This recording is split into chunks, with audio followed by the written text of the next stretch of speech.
and we are live. Good evening. Welcome to the Fort Myers Alumni Chapter of Kappa Alpha Psi Fraternity Incorporated's Virtual Candidate Forum.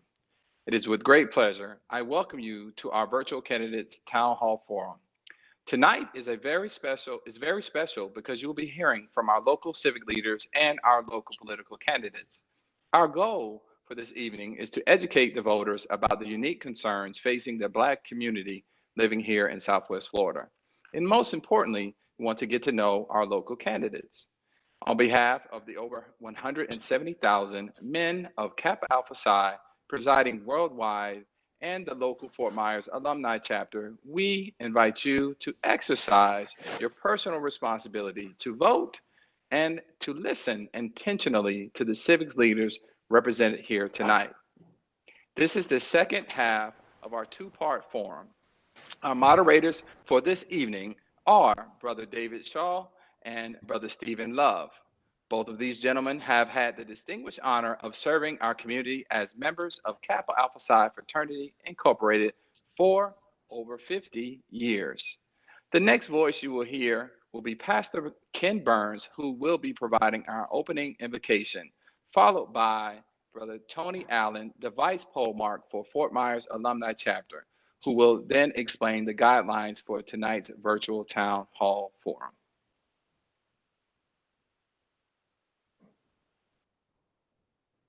Good evening, everyone. Let's take a moment to pray. Gracious Lord, our Father, we come before your throne of grace to ask you humbly to be with us as we participate in this forum for informational purposes to help us to dissect and understand the candidates that you place before us. We ask, Father, that you heal our nation and that you create in us clean hearts and renew right spirits within us. We ask that you allow us to do this forum decent and in order, and that you order our steps as we move forward.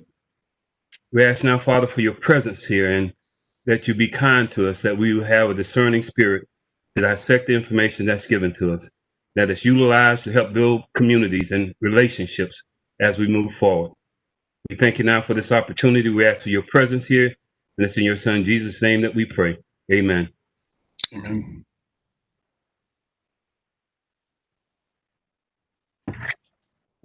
Good evening, everyone. My task tonight is to offer rules for the forum for our candidates this evening. First of all, each candidate will be asked 9 questions. The moderator is responsible for introducing each co-host. Each co-host will have no more than 1 minute to introduce their organization and pose the prepared question. Each candidate will be limited to 2 minutes to answer each question. The moderator is responsible for providing a nonverbal 30-second cue to the candidates when time is running out. The moderator is responsible for maintaining strict guidelines. And our moderator this evening is Brother David Shaw.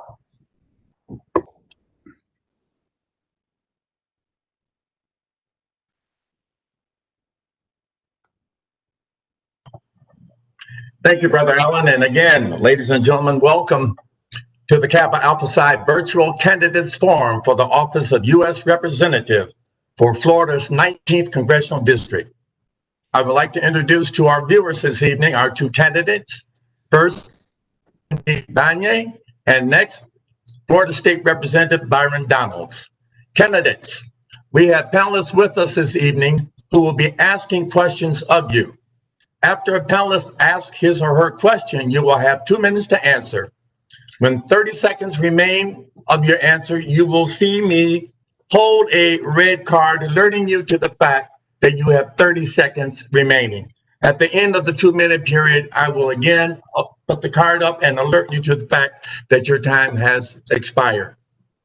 The candidates, as introduced, will be answering questions one at a time from a panel of African-American fraternities and sororities, also known as the Divine Nine.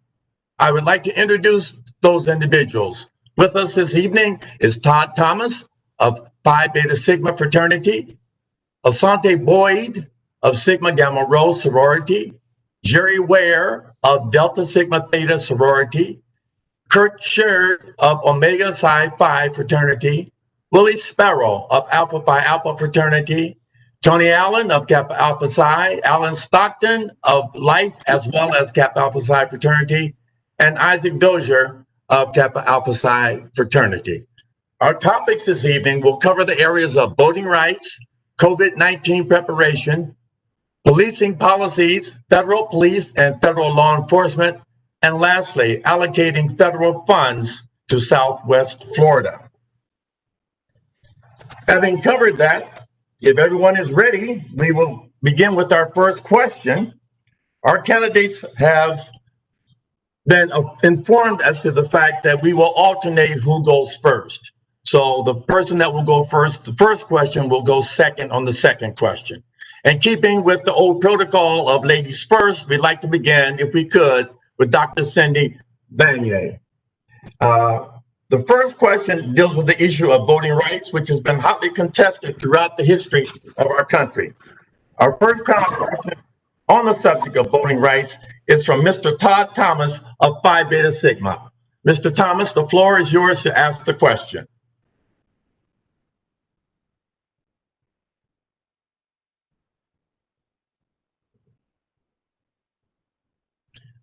Mr. Thomas, and you will unmute.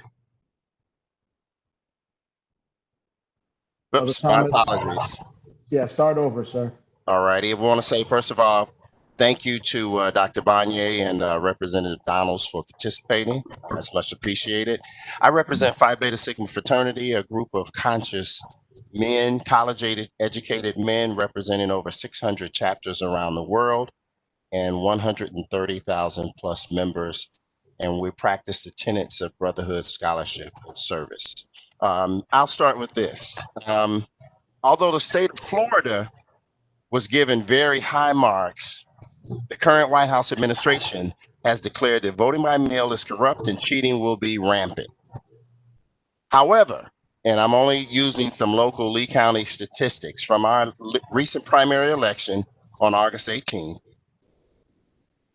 it demonstrated that voting by mail was a preferred method to cast a local vote, with over 110,000 mail-in ballots versus 27,000 in-person votes that were cast. So here's my question. What's your strategy moving forward should you be elected to assist in ensuring that the Southwest Florida voting systems within Congressional District 19 are safe and voters' rights are protected? Yes, thank you so much for this question. And I think it's a really timely and important question, given that we are both in a election year as well as in the middle of a pandemic still. And that is one of the reasons why vote by mail had been so popular here in the primary election. Now, luckily for us here in the state of Florida, we have been doing vote by mail for a long time, and it's been done very well. And this is a testament to the system that we have, as well as the professionalism of our local supervisors of elections, whom themselves are also elected officials. I think that we have a safe and secure system here in Florida when it comes to vote by mail. The votes were counted professionally. We got the results right away, and I was very impressed with how things went this primary season. When I think about moving forward, I know that this is a good way to increase voter turnout and make sure that all Americans have the ability to express themselves through their right to vote. It is important that we keep that available to people and that we make sure that as many people as possible have access to vote, and there is a reduction of barriers overall. Barriers are what keep people from being able to vote. And we know that people in our community who are vulnerable, who have jobs that prevent them from being able to easily get to the poll on voting day. And now in the middle of this pandemic, when people have situations, if they're older, if they have immune problems, they're going to be less likely to want to go to the poll in the middle of a pandemic. So we need to make sure that we're working to ensure that these votes are heard. And from a federal level, I would like to ensure that we have enough capacity and funding going to those state and local elections commissions to ensure that they have the highest highest level of technology, the right amount of staff, that they can pay poll workers, and to keep everything going, because public investment in public good, specifically around something as important as voting, is important to me. Time is expired. Thank you very much, Dr.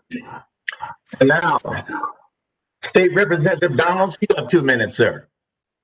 Thank you so much for the opportunity. First of all, to the Fort Myers chapter of Kappa Psi, to the other members of the Divine. Oh, I think I got some feedback. Let me mute my. I'll probably take care of that. First of all, I want to thank you so much for the opportunity. First thing I'll say is Florida is actually a model in voting by mail or absentee voting. Like my opponent said, we've been doing this for more than 20 years in our state. Frankly, we have the best rules in the country with respect to it. And I think we also have the best supervisors of elections, especially here in Southwest Florida. They both do a tremendous job. They make sure that the votes are counted accurately. Our canvassing boards do a tremendous job as well of making sure that everybody's vote is actually counted. And even what we just did in the legislative session, my last legislative session in Tallahassee, is we actually took additional steps to make sure that everybody's vote could be counted. What do I mean by that? The first thing is that we wanted to make sure that if signatures didn't match on your ballot, that there was an opportunity to cure that signature. That is something that our supervisors of elections are doing actively, not only during the primary that just happened on August 18th, but they're doing it again. They're going to be doing it in our presidential election this fall. I think the issue we're having with respect to absentee voting or vote by mail in our state, the state of Florida, versus what's happening in other states, is that many other states are not equipped. They have not really done they have not really run through an election with the magnitude of absentee ballots that are being requested in other states. There are serious concerns about whether their supervisor of elections in the various states will have the capacity to make sure that these votes can be counted in an effective manner, in an effective time period. And I think that's really what's causing the issue. But I will tell you right now, in the state of Florida, because we've been through this for 20 years, we actually have great experience in doing this. And our election system here in November is actually going to move pretty flawlessly. I think going forward, the thing we do to ensure that maintains itself is making sure that our supervisors of elections are getting the support they need from the federal level, whatever that may be, but also that they continue to have a great relationship with the state legislature in Tallahassee. As a state representative currently, I can tell you that we've always had open dialogue with them, no matter what county they come from, to ensure that all votes are counted.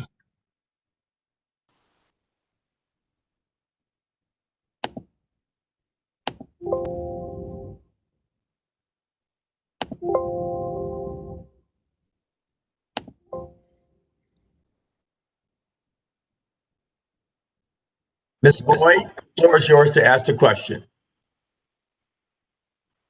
Brother Shaw, before unmute, I unmuted you, so you have to start over. Okay, the second question, emphasizing the importance of voting, will be asked by Ms. Asante Boyd of Sigma Gamma Rho. And we will begin with, if we could, with Representative Donalds after the question is asked. Asante, please, the floor is yours. Thank you. According to recent polling, 58% of the eligible voters agree that the U.S. Constitution should be amended so that the U.S. president is decided by which candidate receives the most individual votes, while 40% prefer the current Electoral College voting method. My question is, what is your preferred method and why?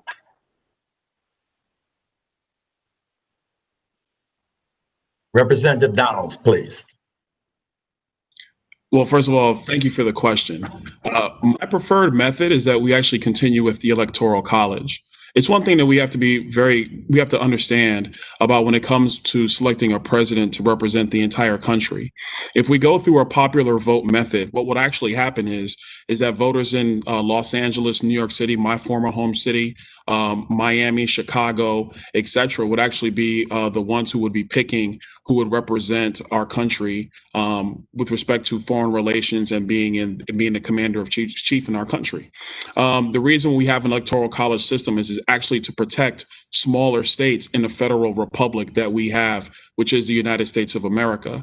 The Electoral College system, what it truly does, it makes sure that all states matter with respect to electing a president, not just the largest states in our country. If we went under a popular vote system, essentially, like I said, the larger states in our country, which are our state, Texas, California, and New York, will basically be deciding who is president of the United States for the other 46 states in our union. I don't believe that's appropriate. Really, if you look at the entire framework of our Constitution, its purpose is actually to protect the minority from the will of the majority. And so I think that's the purpose of our Electoral College system. It is probably the most perfect system. There's no such thing as a perfect system because people aren't perfect. But what we want to be able to do is make sure that all votes matter.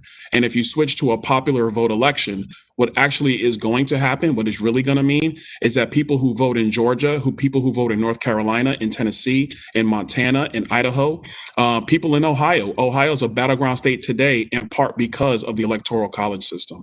And I think if you went to a popular vote system, those votes would not matter as much. And I think that would be to the detriment of the country.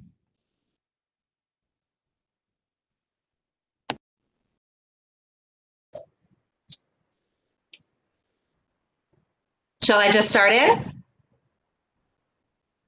It looks like Mr. Shaw may be talking. Brother Shaw, you have to, please start over.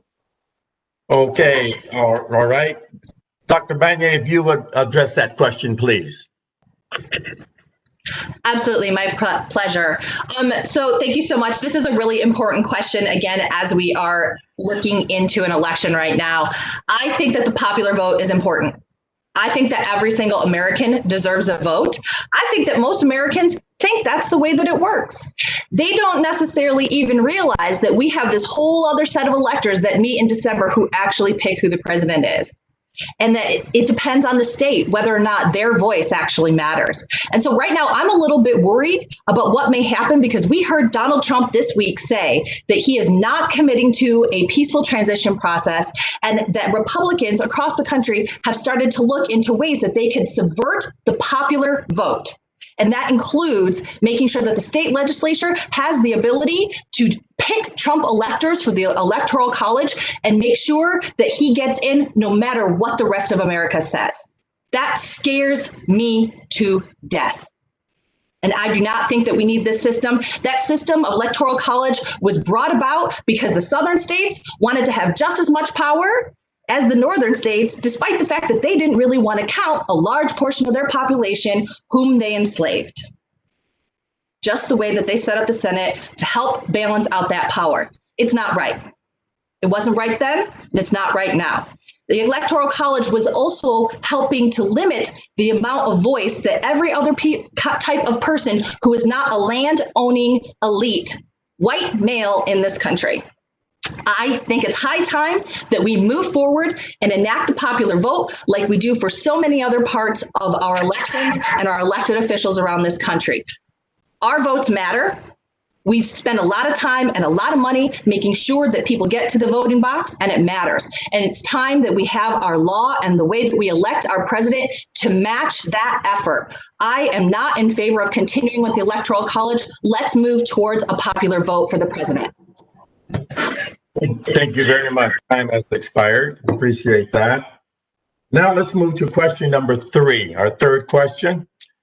The emergence of COVID-19 pandemic has immersed society in a scenario not witnessed since the Spanish flu pandemic of 1918. Every aspect of our lifestyle has been impacted, not the least of which is healthcare.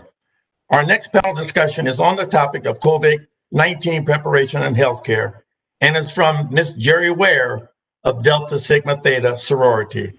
Ms. Ware, the floor is yours for a question. Good afternoon. First, I would like to thank Kappa Alpha Psi Fraternity Incorporated on behalf of Delta Sigma Theta Incorporated locally on the national level for allowing us to participate in this panel.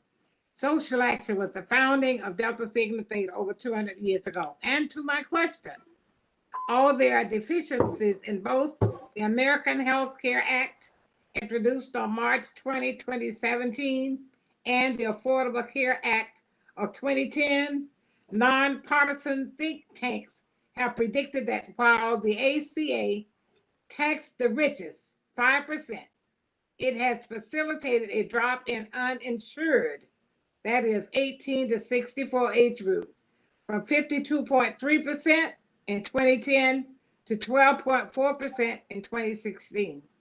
The AHCA, introduced in 2017, would repeal taxes on the top 5% of high-income earners and take away the fees associated with not enrolling in the Affordable Care Act of 2010. Moreover, the 2017 American Care Act is projected to have 49 million uninsured people versus current 28 million uninsured under the current law.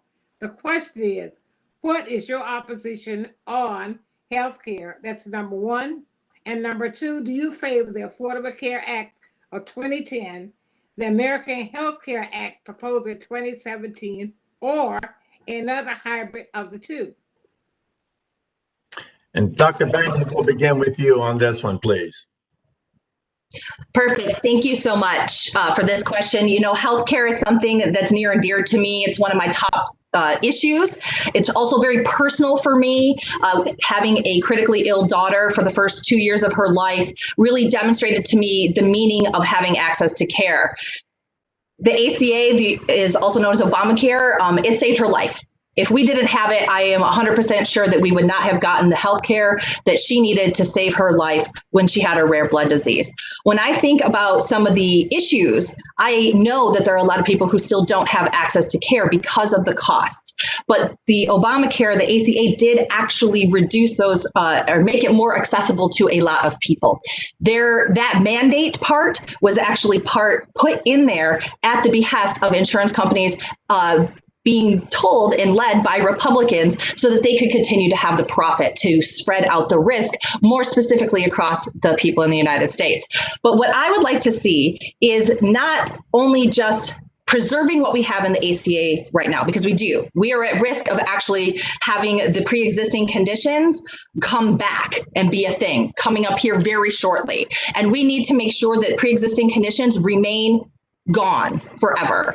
So we need to first and foremost protect what we have right now. Second, we need to move towards a universal healthcare system that will provide affordable access to care for everyone. And this means that we have availability for everybody to be able to buy into a government program that provides a sliding scale user fee and cost cutting from the central government down, but it has local implementation. There are models like this around the world that work and make it a lot easier for people to get the health care they need to survive. It's extremely important in a system like ours, where one of the biggest issues we have with COVID and during the pandemic is the health discrepancies that have been laid bare. When you see that Black people in the United States are getting COVID at 2.6 times as much as white people, and they are dying at 2.1 times as much. Access to care is more important now than it ever has been.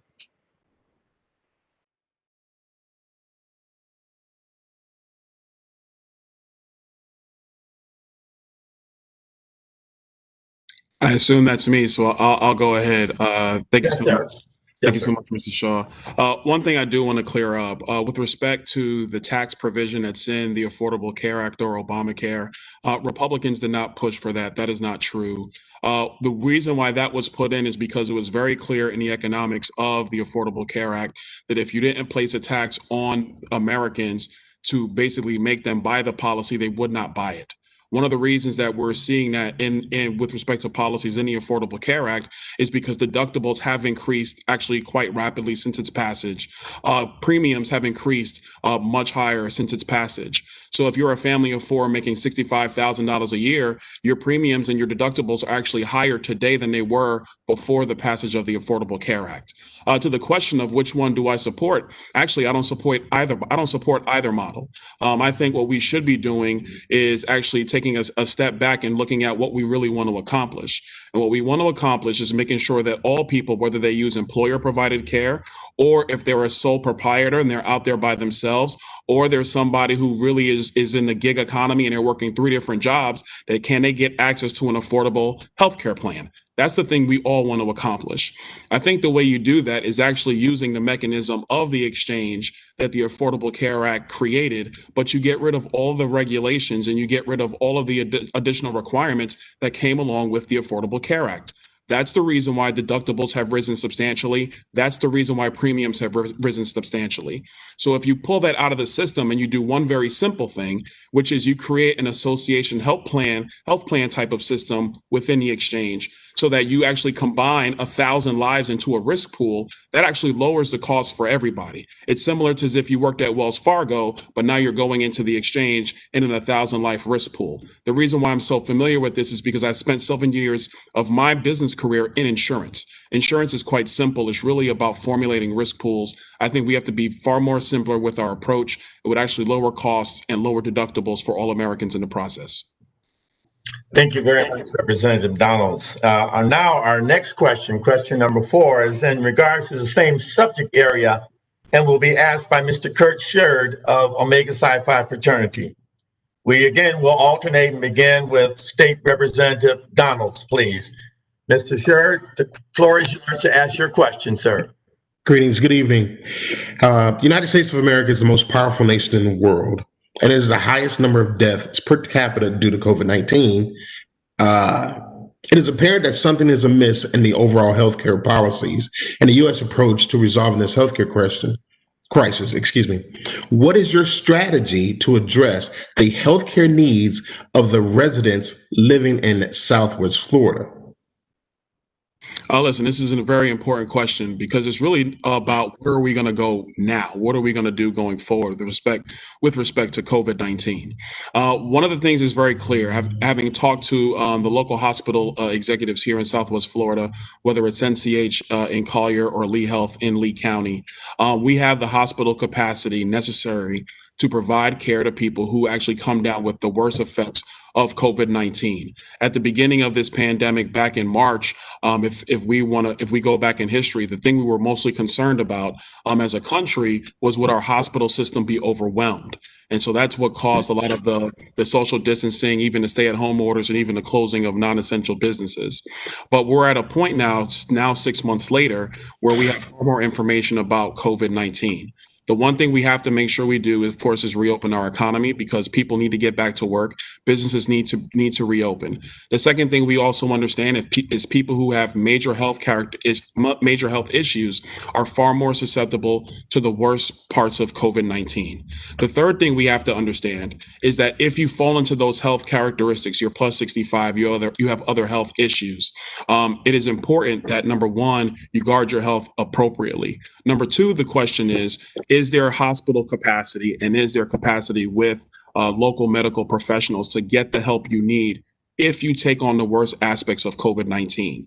What is going on right now in our state, especially Southwest Florida, is that healthcare capacity exists. It is there. It is real. And so I think it's important that we remember that as we talk about what's coming next.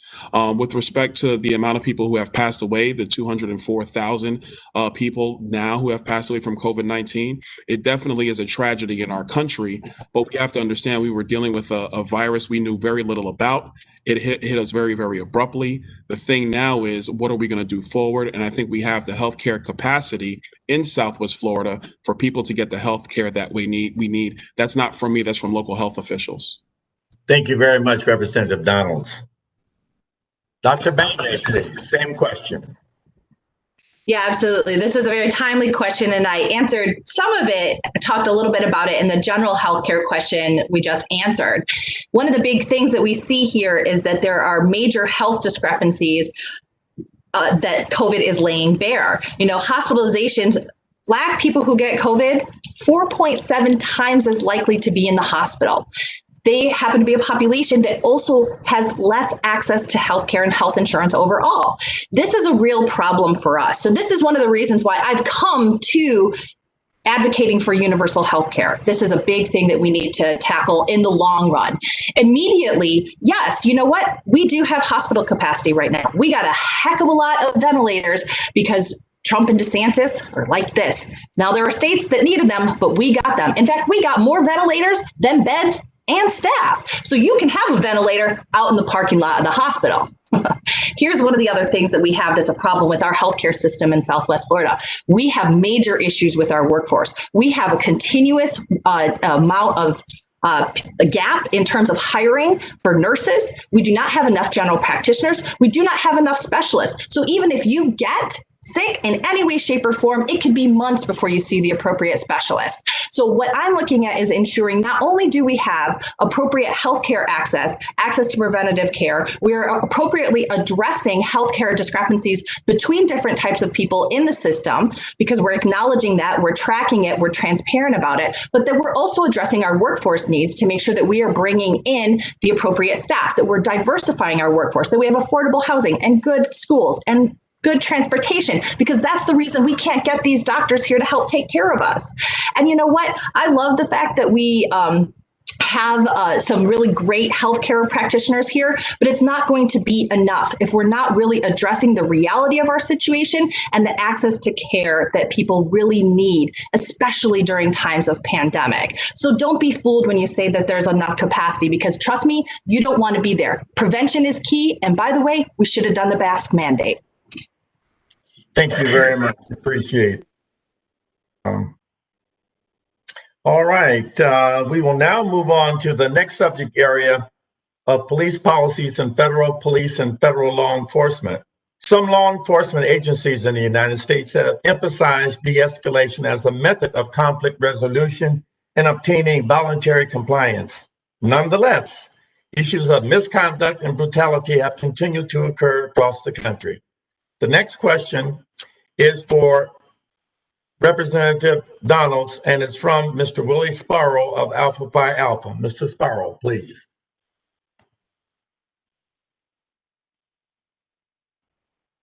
If you will unmute your mic. Yes, sir.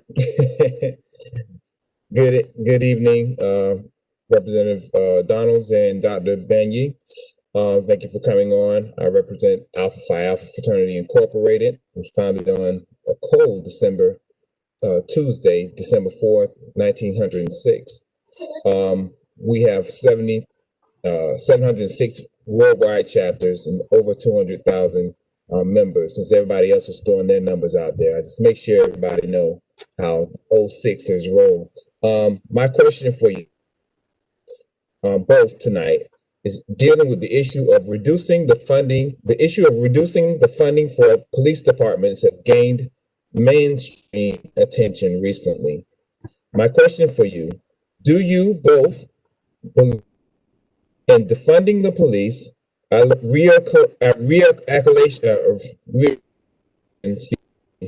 some police funding to other supporting services, or nothing to be done at all with the budgets? Let me ask it again. Do you believe in defunding the police, a reallocation of some police funding to other supporting services, or nothing to be done with budgets at all, dealing with budgets? First of all, Will, it's good seeing you. Thank you for the question. No, I don't agree with defunding police budgets. I think, as somebody who grew up in the inner city, I grew up in Brooklyn, New York. I think that as tragic as some of these occurrences have happened in our nation, one of the other things we have to remember is that, when you're victimized in your neighborhood, the police are the people you call, and they come and they try to take care of it as quickly as they can, as quickly as they can respond to it. By defunding police budgets, what actually happens is there are less officers on the street and response times increase. In my home city of New York City, where they already took $1 billion out of the NYPD budget, they're already starting to experience that right now. And so as somebody who grew up in the inner city, who's somebody who had to call on the police for things that happened, when I was victimized as a young kid, whether I was in the 5th grade or I was 16 years old, no, that's something I don't support. Now, with some of the other issues we're seeing in policing, whether it's the mental health issues that are occurring that our police are having to respond to, whether it's the domestic violence, the rise in domestic violence cases that our police are also having to respond to, I think it's incumbent on all states, including our state here in Florida, to start to re-examine the other budgets that are going on with respect to dealing with those type of issues. In Florida, that was something where if I was going to stay in a state legislature, we were going to begin seriously working on to increase funding for mental health. Because if you talk to law enforcement, Department, most of the people in our county jails are actually in there because of mental health issues, not because of crime issues. And then what happens is that actually begins to metastasize, where it does become a criminal issue. And so I think that's some of the places we need to start. With respect to what to do with police officers themselves, I do think there needs to be reviews and training, but I think that's something that happens with local police officials and local community members. That's something you do working together. But in terms of taking money out of police budgets directly, no, I do not support that. I think that I understand why people are advocating for that.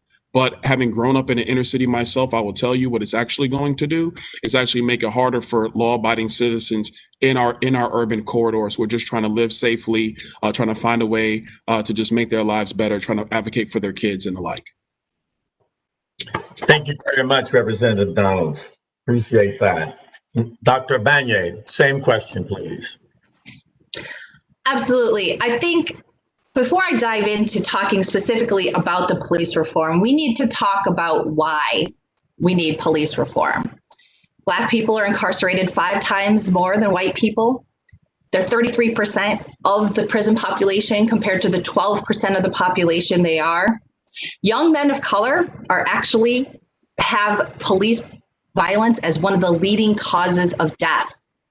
1 in 1,000 Black men can be expected to be killed by police in their lifetime. These are shocking statistics. This is why we see people rising up right now demanding change.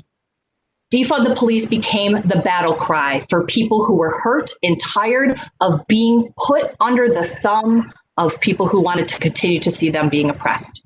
I understand. Now, I happen to be somebody who is a public administration wonk. What I would love to see is local participatory budgeting. That means community engagement from a very early on in local budgets like cities and counties to better understand the priorities and needs of a neighborhood so that those budgets can be put in the right place. And you know what? Sometimes that's going to mean more money in this area and less money in another part. But that's a total budget for a city and a locality, right? This is where people start to get mixed up about this. It's not like the money that goes to the police department is owned by them. That's owned by us. That's the people's money. And they're there to serve the people. So if there's a problem, we got to address that. And we got to make sure that money's going into the right place. So I absolutely agree that we got to look and make sure that we're funding things like mental health, but that we're also really having and crafting a truly participatory process. The other thing I want to mention is that this is a very, very local issue. Police departments are typically run by their localities, by their municipalities and their cities. You have county sheriffs and things like that. What I was worried about was your time has terminated. Oh, I'm sorry. I didn't see any of the cards there. Yes. Oh, so my problem. So yeah, this is a local issue. Thank you. Thank you very much. And we'll pick up some of these same issues that you both have addressed in our next question. All right. Our next question, staying on the topic, will be presented by Isaac Dozier of Kappa Alpha Psi. Mr. Dozier, your question, please. Thank you. Local records indicate that people experiencing a mental health crisis are more likely to encounter law enforcement than a medical professional.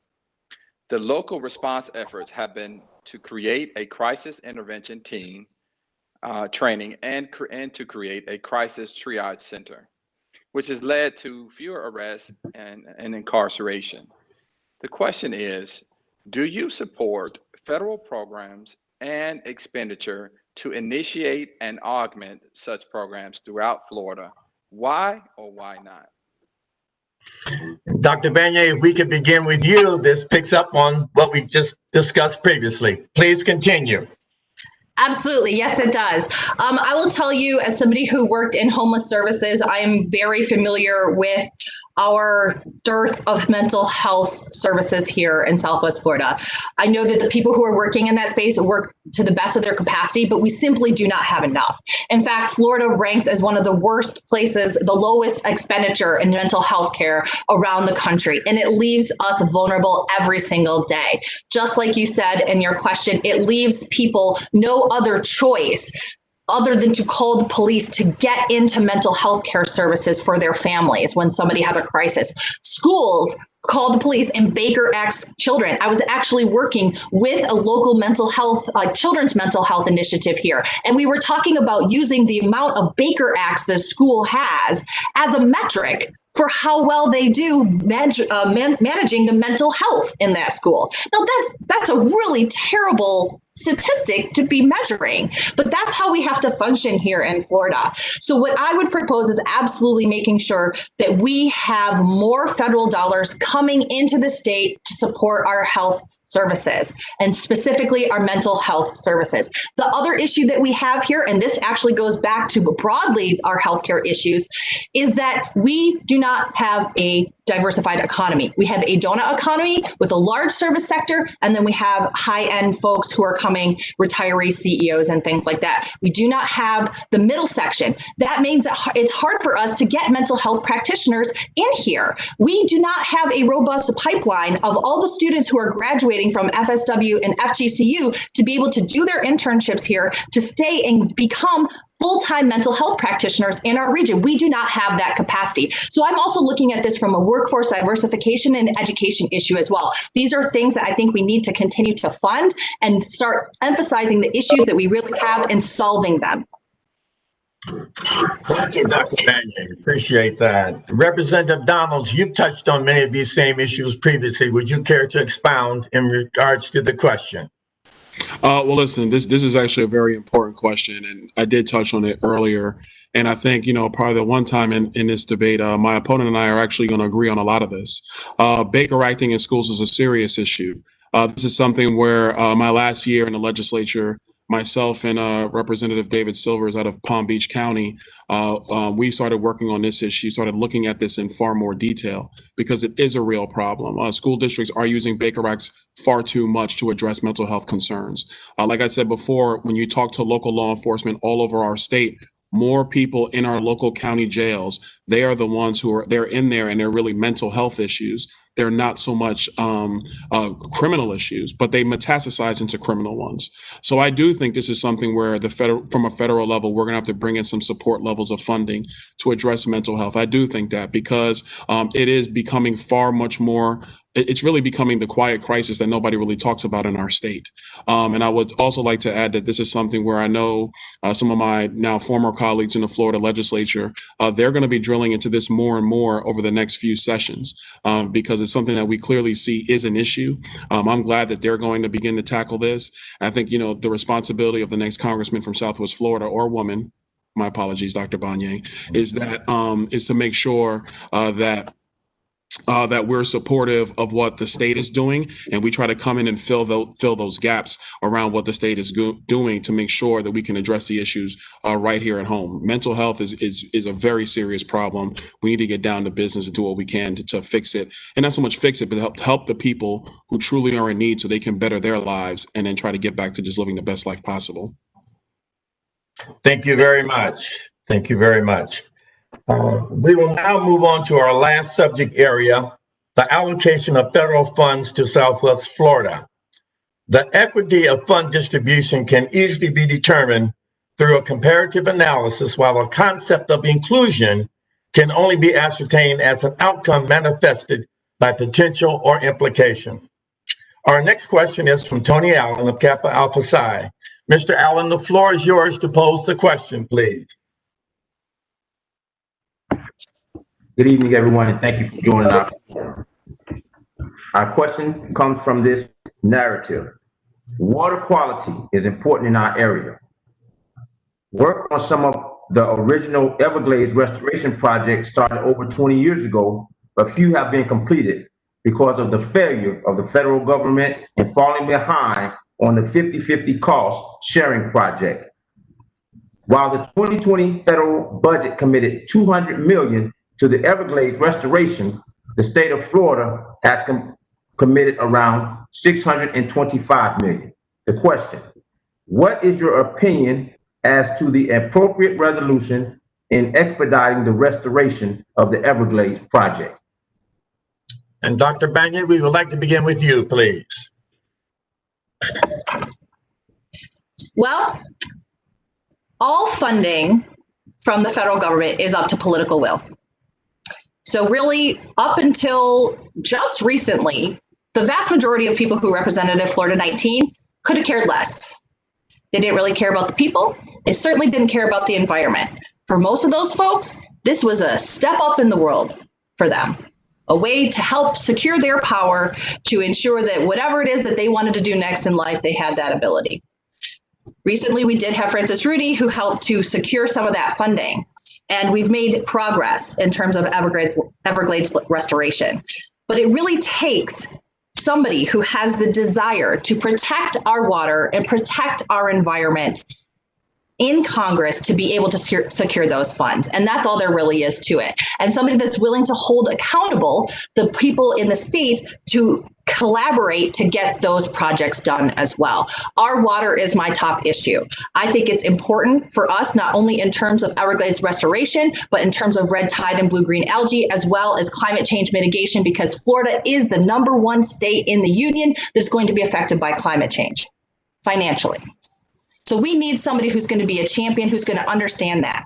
Now, I will tell you, and I'll let my opponent talk about his record, but his record voting on the environment has been rated F by the Florida Democratic Environmental Caucus. He has not prioritized the environment.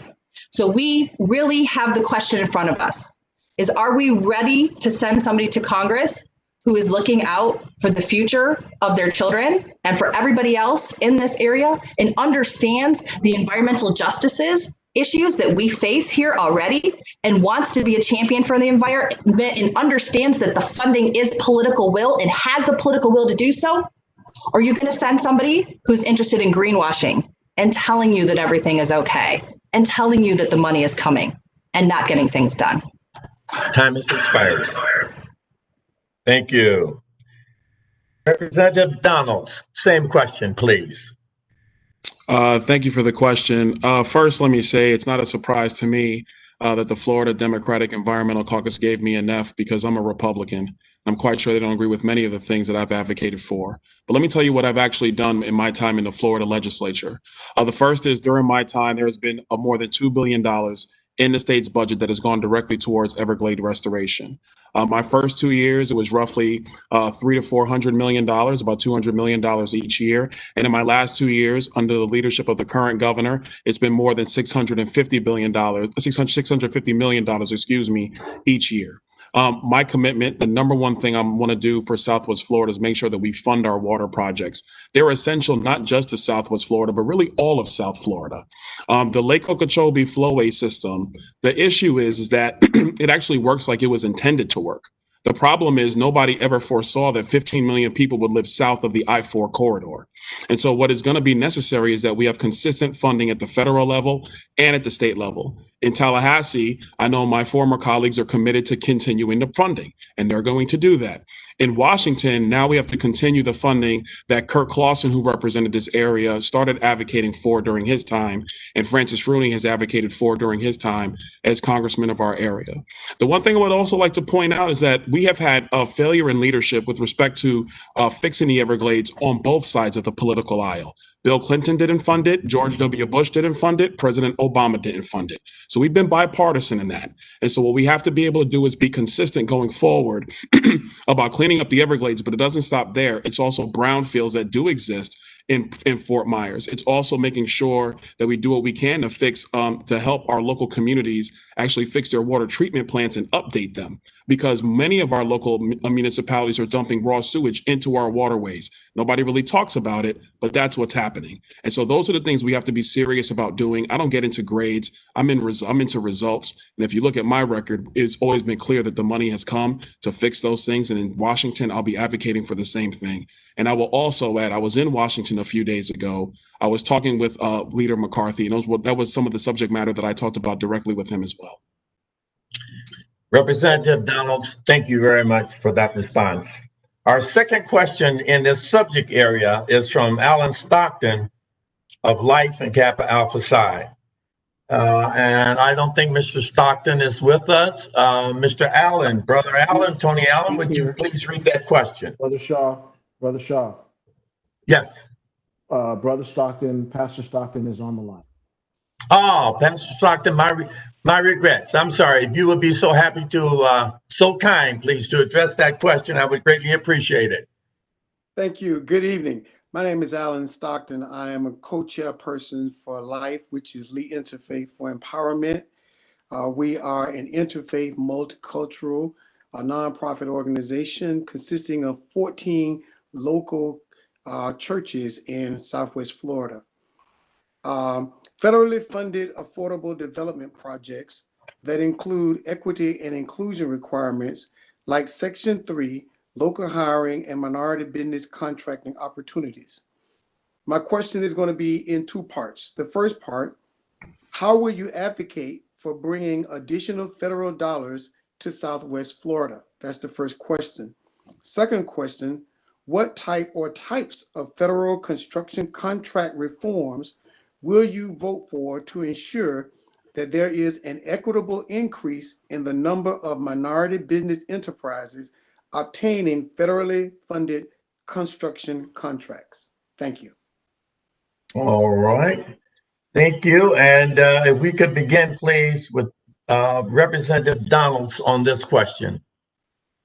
Thank you for the question. This is actually a really good one. A couple things. Number one, when it comes to fighting for dollars to come back to Southwest Florida, I think that's something that, again, if you looked at my legislative career, I represented two counties. One was Hendry County, the other was Collier County.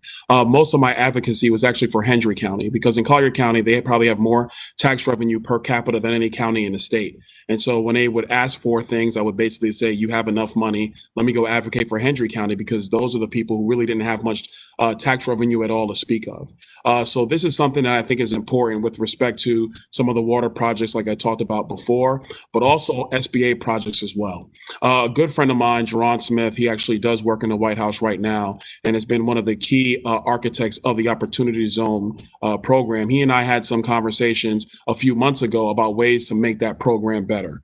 Dealing with making sure that minority-owned contractors and other businesses, it was easier for them to access Opportunity Zone credits and other funding was one of those key measures. And so that's one of the things that I'm going to be looking at working with him if I'm successful in 38 days and represent the area in Southwest Florida.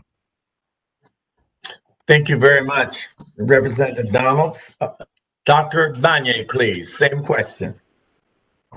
Yeah, absolutely. Before I dive into the things that I want to do to help businesses in Southwest Florida, I just want to say that I've also done a lot of work in Hendry County. I wrote the Hendry County Community-Driven Economic Development Plan, as well as devised the grant application for the Opportunity Neighborhood grant that we actually didn't get. And these were actually during the tenure of Byron Donalds. And part of that was because there was such disinvestment by the state in that area, as well as in Immokalee, which is what we were trying to write the grant for, that most of those government agencies didn't even have the capacity to do the data analysis and reporting necessary to be able to qualify for a federal grant. So I don't know if I'd look at that. By the way, Hendry County has perennially had the highest unemployment rate in all of Florida for years and years and years, and continues to do so. So I'm not sure I would hold that record up high. But what I think is really important for us here in Southwest Florida is to recognize how important our small businesses are, especially considering the nature of small businesses. 91% of our economy, of our businesses in Southwest Florida are small businesses, micro businesses, in fact, with 20 employees full-time or less. And if we look at Black-owned businesses in particular, 95% of Black-owned businesses are sole proprietorships. One of the things that is incredibly difficult is to get federal funding as a sole proprietorship. Trust me, I know as a sole proprietor. In fact, if we look at this, we understand that PPP didn't go to sole proprietors, and it didn't go to Black businesses. Only 2% of businesses that were Black owned only 2% of the businesses that got PPP funds were Black owned. And what I want to do is make sure that sole proprietors and small businesses like mine, that are the lifeblood of the economy in Southwest Florida, have the ability to access funds, and that we're taking an equity lens and making sure that Black owned businesses have a seat at the table and have access to those funds and are not left out of all, including the federal construction. Time has expired. Thank you.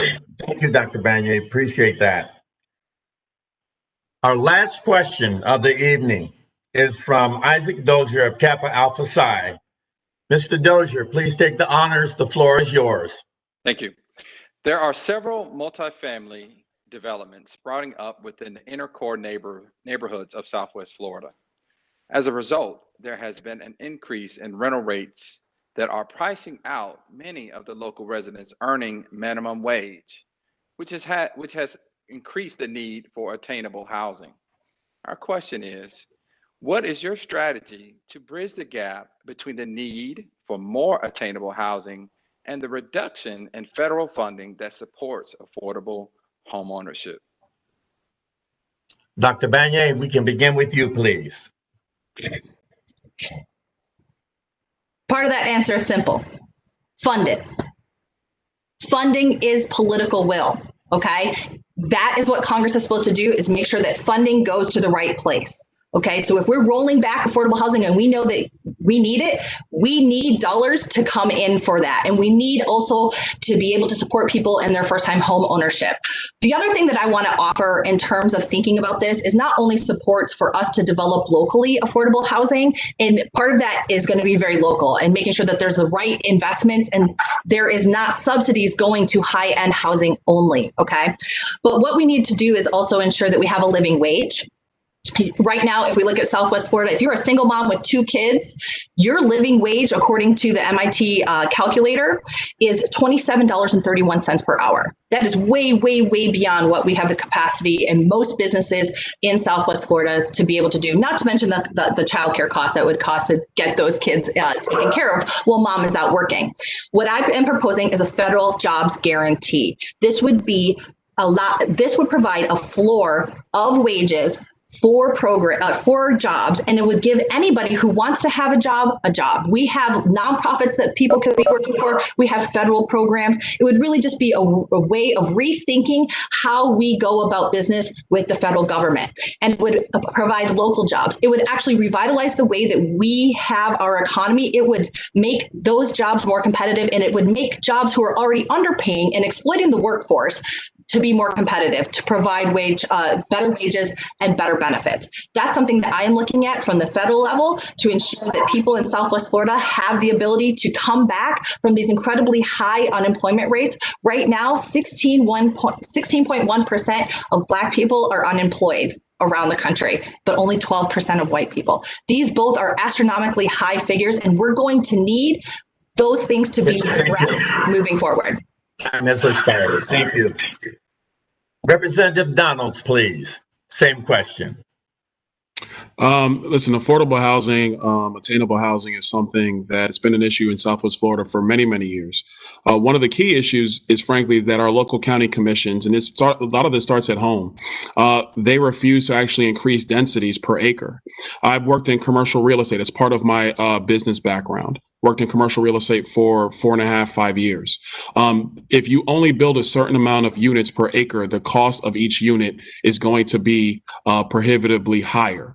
The other issue we're having in Southwest Florida is a lack of land to continue to do building construction. So every new project that goes up means each additional acre not developed becomes much more expensive. So the basic economics around the structures that we're building, in part, are what's relating to rent increases and property increases. I've been advocating for members of the commission in Collier County and Lee County to actually increase elevations and densities. It's funny how on the beach we can build high rises to the sky, but you can't go higher than 4 stories inland. If you want to make sure that housing is more affordable, there have to be more units per acre. That's just the bottom line. That's the way it is. Speaking to fund it, I think it's important we understand that there are many priorities that people have when you go into a state budget or a federal budget, but you cannot fund everything. I think through the course of this debate, it's important to understand. My opponent has advocated for universal health care. She's advocating for increased funding with respect to affordable housing. She's now advocated for guaranteed jobs. But where does all this money come from? We are already $27 trillion in debt. So the issue is we have to set the right priorities and have the right economics in place so that most people can be successful in their lives. Everything can't come out of the federal budget. And the one thing I will tell you, the more all of you get a chance to know me, is I will always be very direct with you about these things. Thank you. Thank you very much. Thank you. Thank you, Representative Donalds. Now we are at our segment where you as candidates have a final opportunity to speak to our audience through your closing statements. You each will have 2 minutes, and since we began the evening with Dr. Banyai, we'll begin the closing statements with Donald. Well, first of all, I want to thank everybody for taking the time to set this up. I want to thank you first to the Fort Myers Alumni chapter of Kappa Alpha Psi and to all the representatives from the Divine Nine. My name is Byron Donalds. I'm the Republican nominee for Congress.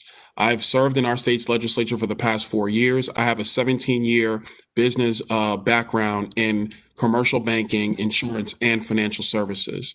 Long story short, I know how economies work. I've actually served in a legislative body, and I've actually have the track record of working with both sides of the aisle. My politics are conservative. I want to be direct and I want to be clear.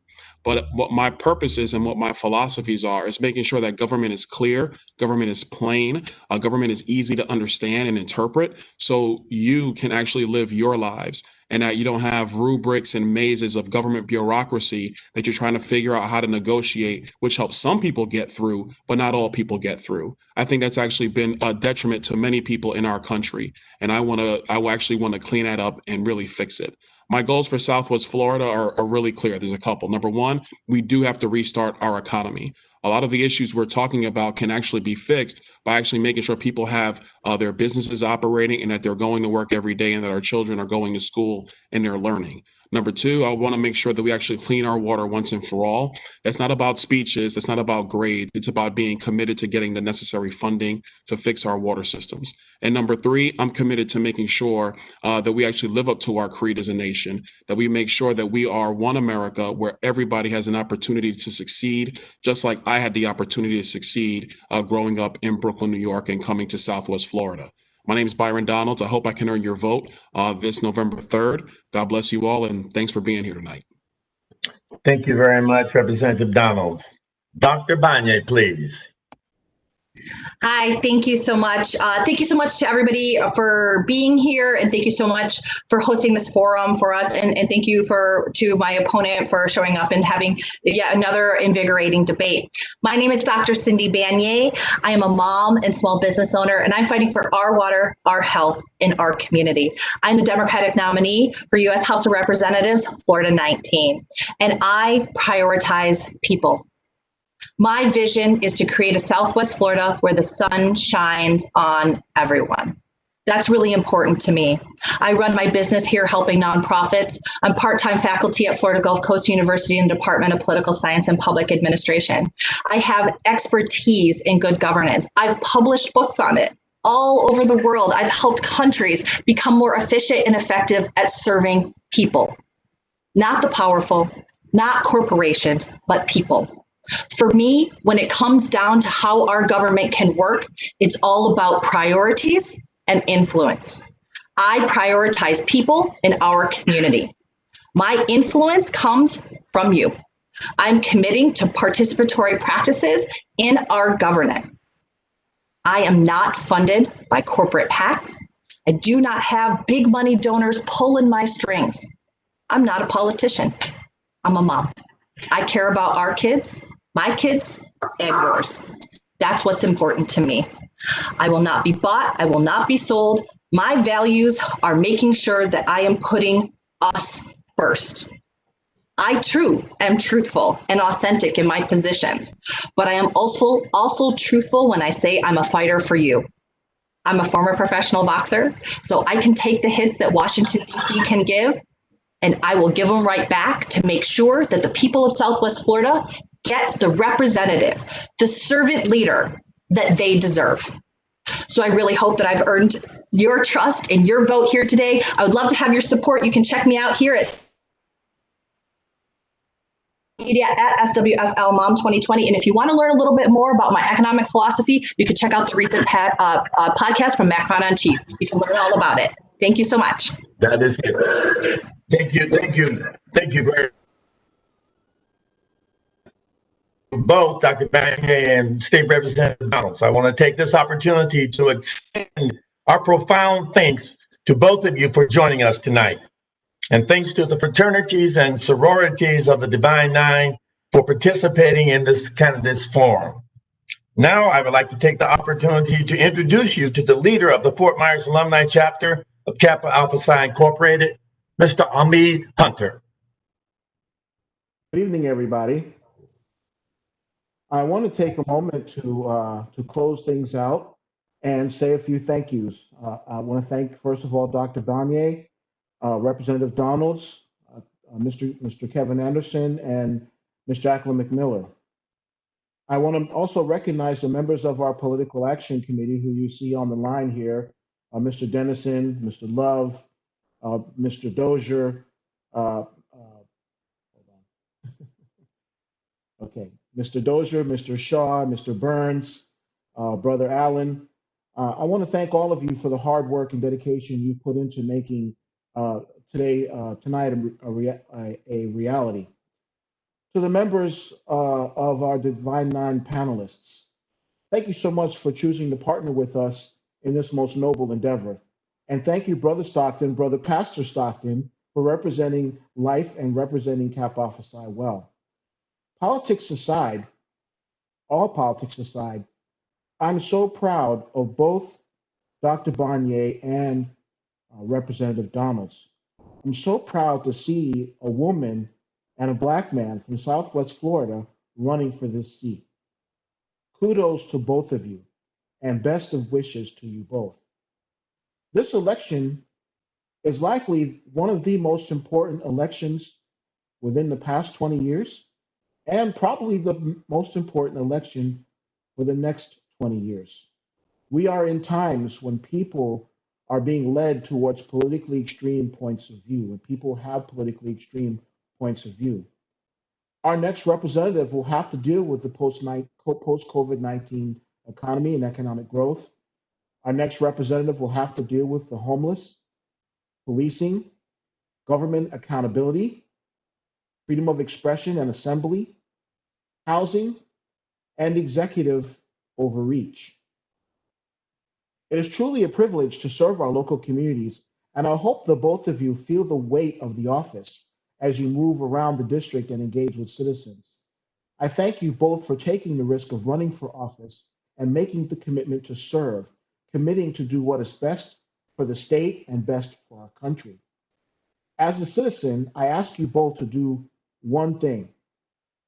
No matter which party takes the White House, be the co-equal branch, check the president, and put us and the Constitution ahead of partisan rancor. I ask that everybody on the line and in YouTube land, take somebody with you to the polls.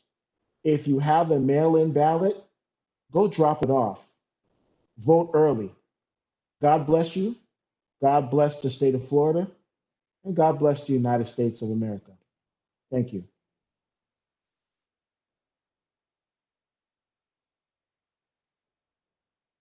Okay, Brother Shaw, take us out. We certainly appreciate all the contributions that each of you have made. Take care, go forth, and do great things. Good night.